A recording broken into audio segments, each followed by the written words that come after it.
¿Conoces al artista de la máquina de escribir? Paul Smith nació en 1921 en una época en la que las personas con parálisis cerebral no recibían apoyo ni educación.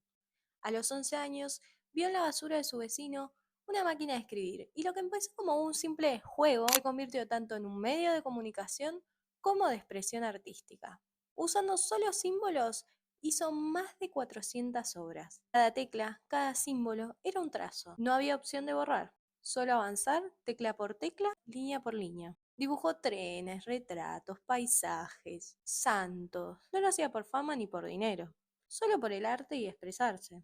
A lo largo de su vida desafió todas las cosas que le impusieron.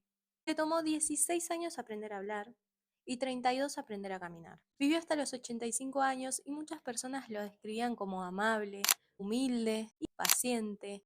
Hoy su legado vive como un testimonio de que incluso cuando todo parece estar en contra, el arte encuentra su camino. ¿Conocías su historia? Te leo en comentarios.